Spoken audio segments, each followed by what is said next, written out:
កម្ពុជាកំពុងត្រៀមលក្ខណៈចាក់ចេញពីឋានៈជាប្រទេសដែលមានការអភិវឌ្ឍតិចតួចនៅចុងឆ្នាំ2029នេះជាការផ្លាស់ប្ដូរដ៏សំខាន់ហើយជោគជ័យនៃការផ្លាស់ប្ដូរនេះពឹងផ្អែកយ៉ាងខ្លាំងលើសហគ្រាសធុនមីក្រូតូចនិងមធ្យមក្នុងការផលិតផ្ដល់សេវាបង្កើតការងារនិងជំរុញកំណើនការចាក់ចេញពីឋានៈជាប្រទេសអភិវឌ្ឍតិចតួចគឺជាឱកាសសម្រាប់កម្ពុជាក្នុងការពង្រឹងទំនុកចិត្តរបស់អ្នកវិនិយោគនិងជំរុញសមាហរណកម្មសេដ្ឋកិច្ចកម្ពុជាចូលទៅក្នុងសេដ្ឋកិច្ចសកលប៉ុន្តែសហគ្រាសធុនមីក្រូតូចនិងមធ្យមរបស់យើងក៏ត្រូវត្រៀមលក្ខណៈឲ្យបានរួចរាល់សម្រាប់ការបាត់បង់នូវភាពអនុគ្រោះពាណិជ្ជកម្មមួយចំនួននៅទូទាំងពិភពលោកសហគ្រាសធុនមីក្រូតូចនិងមធ្យមមានចំនួនជាង 90% នៃអាជីវកម្មទាំងអស់ដែលរួមចំណែកដល់ការងារប្រហែល 60% និងប្រមាណ 50% នៃផលិតផលក្នុងស្រុកសរុបនៅកម្ពុជាសហគ្រាសធុនមីក្រូតូចនិងមធ្យមក៏កំពុងដើរតួនាទីយ៉ាងសំខាន់ក្នុងការអភិវឌ្ឍសេដ្ឋកិច្ចជាតិដោយសារ SME ដើរតួនាទីសំខាន់ណាស់នៅក្នុងការជំរុញកំណើនសេដ្ឋកិច្ចនិងបង្កើតការងារហើយនៅក្នុងពិភពលោកគ្រាន់តែការងារដែលបង្កើតដោយ MSME 60 ទៅ 70% នៃកម្លាំងពលកម្មពិភពលោកគឺនៅក្នុង MSME នេះឯងហើយផលិតផលគិតជាផលសស 50% នៃផលិតផលសរុបរបស់ពិភពលោកផ្អែកតាមជំរឿនសេដ្ឋកិច្ចឆ្នាំ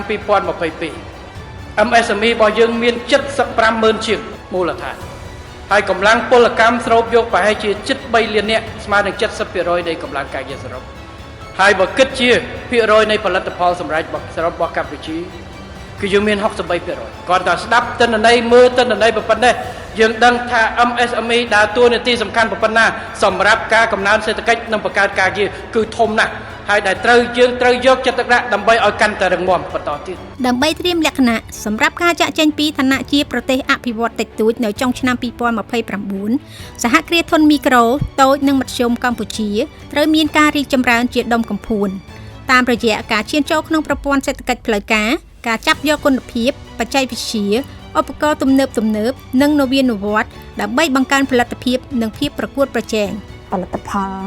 ស្វាយចន្ទីរបស់យើងផលិតដើម្បីផ្គត់ផ្គង់ទៅទីផ្សារទាំងក្នុងស្រុកទាំងក្រៅស្រុកយើងបានបញ្ចូលម៉ាស៊ីនថ្មីថែមទៀតដើម្បីឲ្យគ្រប់ឡានក្នុងមួយថ្ងៃធ្វើយ៉ាងណាឲ្យបានផលិតផលសម្រាប់2តោនលទ្ធភាពទទួលសេវាហិរញ្ញវត្ថុផ្លូវការកំពុងមានភាពប្រសើរឡើងទាំងតាមរយៈយន្តការរដ្ឋនិងឯកជនដូចជាការផ្ដល់កម្ចីដល់ SME ដោយគ្រឹះស្ថានហិរញ្ញវត្ថុការធានាឥណទាននិងកម្មវិធីពង្រីកបរិយាបន្នហិរញ្ញវត្ថុរបស់ធនាគារជាតិនៃកម្ពុជាជាដើមតើតើអាជីវកម្មរបស់យើងនេះដែលយើងបើកបានសប្តាហ៍គឺដោយសារយើងបានកម្ចីប្រាក់ពីធនាគារដើម្បីបរិយាបន្ថែមឲ្យមានរូបរាងដូចឥឡូវនេះអាចបន្ថែមជាមួយនឹងកញ្ចុះក៏ដូចជា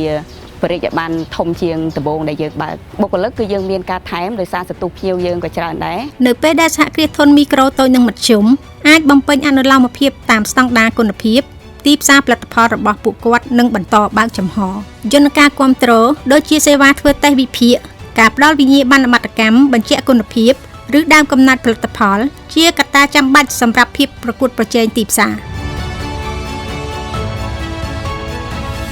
I'm very much happily working with Cambodian people. Cambodian workers are quite hardworking. We must comply with the certain criteria under the international standard. Our request is to install the certain certified ISO certified level because to export to European market,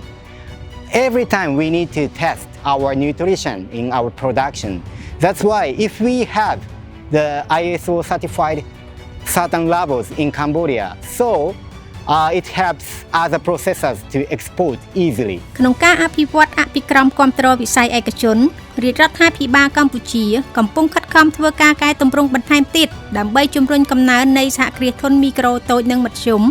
ដូចជាការធ្វើសាមញ្ញកម្មប្រព័ន្ធចុះបញ្ជីអាជីវកម្មនិងការលើកកម្ពស់អ្នកសេដ្ឋកិច្ចក្រៅប្រព័ន្ធឲ្យឈានចូលក្នុងប្រព័ន្ធផ្លូវការបរិវត្តកម្ម Digital ពិសេសពាណិជ្ជកម្មតាមប្រព័ន្ធអ៊ីនធឺណិតជួយឲ្យសហគ្រាសធុនមីក្រូតូចនិងមធ្យមកាត់បន្ថយចំណាយនិងពង្រីកទីផ្សារ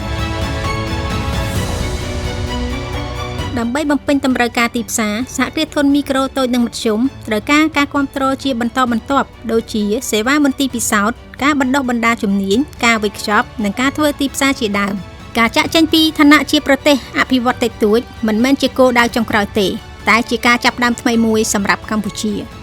រួមគ្នាដើម្បីសហគ្រាសធុនមីក្រូតូចនិងមធ្យមកាន់តែខ្លាំងកាន់តែរីកចម្រើននិងមានភាពប្រកួតប្រជែងខ្ពស់អបអរសាទរទិវាជាតិសហគ្រាសធុនមីក្រូតូចនិងមធ្យមឆ្នាំ2025